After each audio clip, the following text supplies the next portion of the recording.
Dear students, just now I explained about the cathode rays, how the cathode rays will produce and characteristics, properties of cathode rays, everything I explained. So cathode rays are the bunch of or a bunch of electrons or beam of electrons. Speed of that cathode rays is 1/30th to 1/10th of the speed of the light. They can penetrate through thin foils also. When they bombarded with the high atomic number metals, they produce the X-rays also. So they produce the X-rays. Generally they can travel in a straight line manner. They can affect with electric field as well as magnetic field. So these cathode rays can affect with electric field and magnetic field also. So that we are explaining through the J.J. Thomson experiment. So J.J. Thomson experiment is there.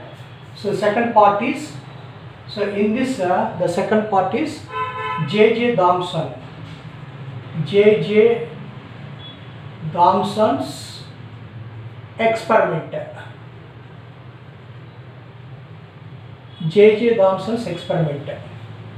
So now be careful about this experiment. So some formulas also will come, that I will explain very clearly. So by using this J.J. Thomson experiment, we are going to find the specific charge of an electron. Specific charge means that is charge per unit mass. So specific charge means charge per unit mass, E by m value. That is 1.77 into 10 to the power of 11. Charge unit is coulomb, mass unit is kg, coulomb per kg. So by using this J.J. Thomson experiment, we are going to find the specific charge of the electron, that is 1.77 into 10 to the power of 11 coulomb per kg. Coulomb per kg. Coulomb is the unit of charge and k is the unit of mass. Okay, means charge of an electron divided by mass of the electron. Generally, charge we can show with it is quantized. Charge Q is equal to N into E. What is N? N is the number of electrons. N is nothing but number of electrons. Number of electrons. E is the charge of an electron, that is minus 1.6 into 10 to the power of minus 19 coulombs. So charge of electron is minus 1.6 into 10 to the power of minus 19 coulombs. Okay. So this we are going to prove with the Thomson experiment. So in Thomson experiment, first we can produce the cathode rays. So how you produce the cathode rays, that already I explained. So cathode rays we can at low pressure and high potential difference like 30 kilovolts, we can produce the cathode rays. So let us consider, so here we are producing the cathode rays through this film. So these are the electrons. So these are the electrons. So these are going from this cathode to, it is the cathode to the anode. Here you can take the anode. So cathode to anode, they can travel like this. They can travel like this. So now you do one thing. Here you can take one screen. You can take the zinc screen. So it is the zinc screen.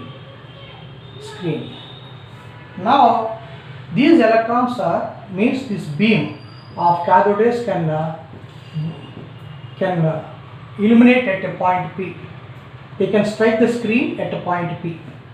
Means they travel in a straight line manner.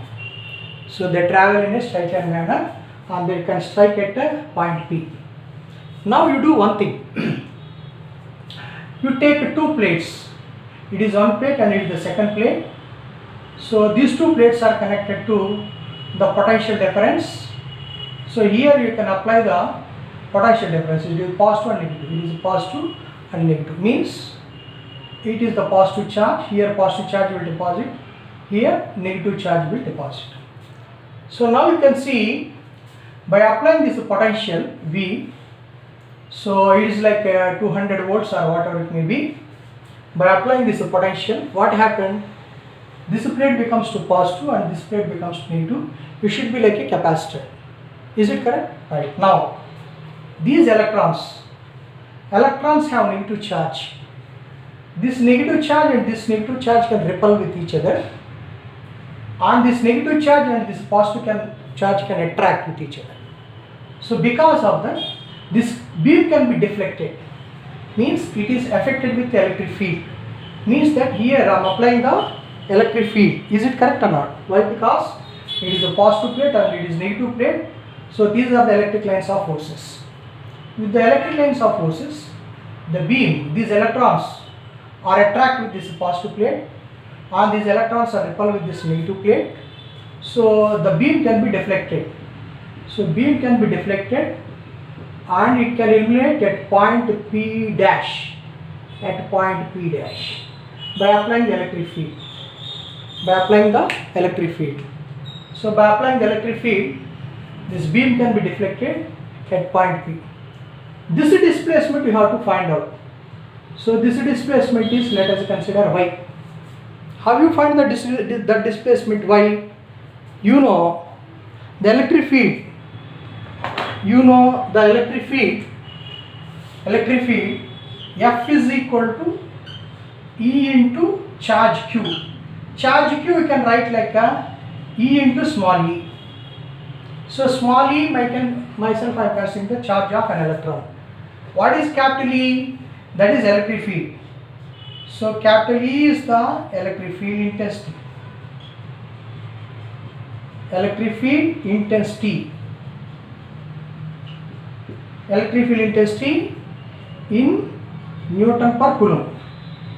And E is the charge. E is the charge. So F electric field means force due to the electric field. Fe means force due to the electric field.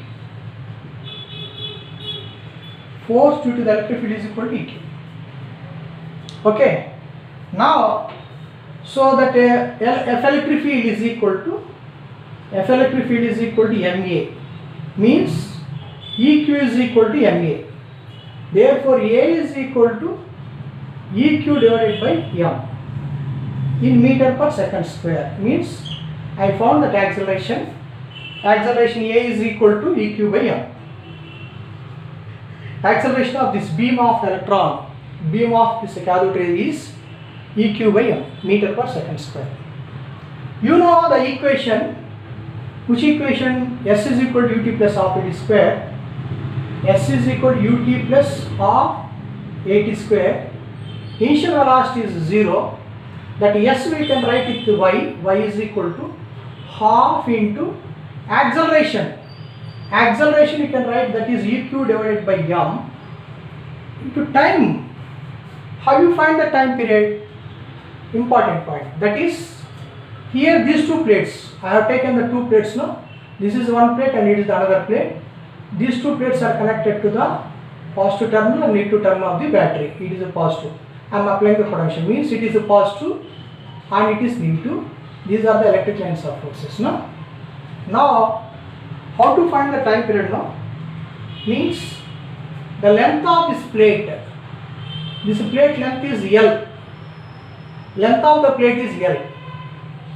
And the beam of electron is transferring now. The speed of this beam of electron is V. So V is the velocity, speed of the beam of cathode rays. V is the speed of the cathode rays. And L is the length of the plates. These capacitor plates are there now. These two plates. So these two plates I apply now. So by applying the electric field now. So these two plates. Length of this plate is L. Length of this plate is L. And speed of this electron beam is V. Now you know what equation you know? Velocity is equal to length by time. Velocity is equal to length by time is implies time is equal to length by velocity. So that you can write here T. So the T is nothing but L by V.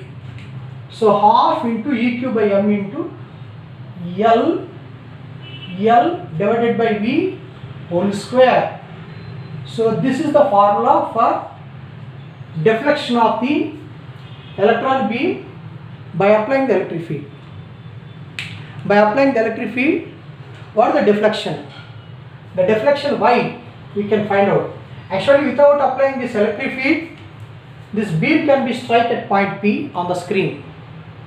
And by applying the electric field, already I told you, as I told you, this is the positive plate and it is the negative plate. Why? Because here I have connected positive terminal of the battery to here and negative terminal of the battery to here. So electric lines of forces are from positive to negative. So now these electron beams are attracted by the positive. Why? Because electron have negative charge, and this electron beam is repelled by this negative plate. Why? Because like charges get repelled.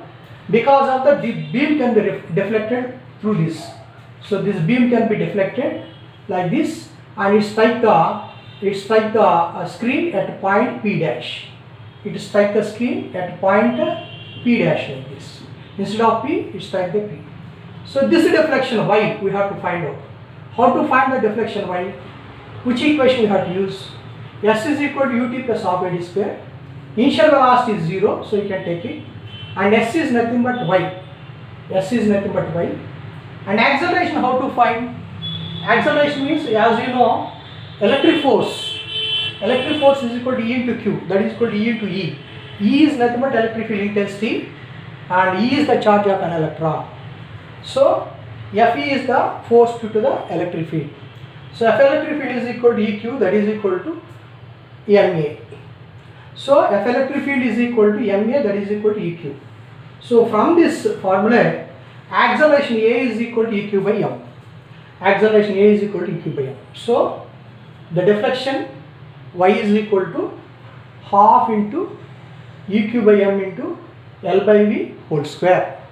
I'll repeat this formula. Malli adutanu formula adutanu. I'll ask this formula. Deflection due to the electric field is Y is equal to half into EQ by M into L by V whole square. Note chesukovalamma. So ee formula important.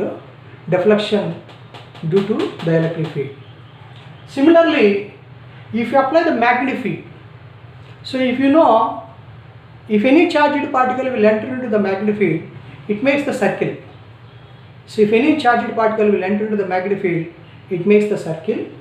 So here you remove this electric field, means to switch off this electric field, and you can apply the magnetic field like this. You apply the magnetic field. So if you apply the magnetic field, deflection of this electric beam is, deflection of this cathode beam is like this. This deflection is there, no? So it deflect at a point P double dash. So it strike the screen at point P double dash due to the magnetic field. So without applying any field, without applying electric field and magnetic field, the beam of this cathode ray strikes at point P on the screen. By applying the electric field, it strikes the screen at a P dash, and if you switch off that electric field and if you apply the magnetic field, it strikes the screen at a P double dash. Okay, so it is a magnetic field. So magnetic field force due to magnetic field is equal to BQV. F is equal to BQ. B is the magnetic field induction, Q is the charge of an electron, and V is the velocity of the electron beam. This we can write like this also, BEV. Like this also we can write. So force due to magnetic field is equal to BEV. B is the magnetic field intensity, and E is the charge of an electron, and V is the velocity of the electron beam or cathode beam or electron. Okay. So by applying only magnetic field, you strike the screen at P double dash. See here, it is a P double dash. Okay, right. Now if you apply these two fields, electric field and magnetic field simultaneously, and you can adjust both. So by applying this electric field and magnetic field, and you can adjust the both fields. So at one case, so you can adjust that both the fields such that means here I am applying the electric field and as well as magnetic field, and I can adjust these two fields such that this electron beam is there, no, cathode beam. Again it strikes at point P. again it strikes at point P. So you can adjust this both electric field and magnetic field such that the beam of this cathode ray strikes again at point P. What it means? It means that F electric field is equal to, see here, so F electric field is equal to F magnetic field. F electric field is equal to F magnetic field. F electric field is equal to F magnetic field. What is F electric field? Now only I have written, that is E into E, that is equal to. What is magnetic field? That is BeV. BeV. E is the charge of an electron. Now we can cancel these two. Now velocity of that electron beam or cathode beam, velocity is equal to E divided by B. Very important formula. Very IMP formula. In meter per second. So velocity of the cathode ray beam is E by B. Electric field divided by magnetic field. Electric field intensity divided by magnetic field intensity will give you velocity. Means it obeys the rectilinear propagation principle. What is the rectilinear propagation principle? See here. This electric field and magnetic field. See. So this is x-axis. It is y-axis. It is z-axis. X-axis, y-axis, z-axis.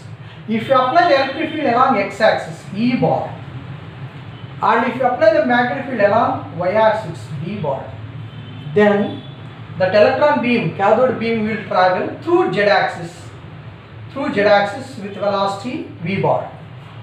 So if you apply the electric field along x-axis and magnetic field along y-axis, then velocity of that electron beam, cathode beam, is along z-axis. These three are mutually perpendicular like this. It obeys the rectilinear propagation principle. Means if you apply the electric field along x-axis, if you apply the magnetic field along y-axis, then velocity of that cathode beam is along z-axis. It obeys the rectilinear propagation principle. So these three are mutually perpendicular. Very important point. So these three are mutually perpendicular. Velocity of the cathode beam is E by B, meter per second. So what are the formulas we can see here? So deflection of the cathode beam due to electric field, Y is equal to half into EQ by M into L by V whole square. What is E? Electric field intensity. What is Q? Charge of an electron. E into E, like that also you can write, divided by M, mass of the electron. And L is the length of the plate. This cathode plate, these capacitor plates are the length of the plate, and V is the speed of the electrons. So instead of time, you can write L by V whole square. That is the deflection. And magnetic field is BQV or BeV. Now you apply the both fields and adjust the two fields such that again this beam can be struck at point P. So then we can find the velocity of the cathode ray beam is V is equal to E by B. E is equal to E by B. Very important concept it is. Very important concept. Okay. I will continue the procedure in the next session. Again, I will give you one more session. Okay.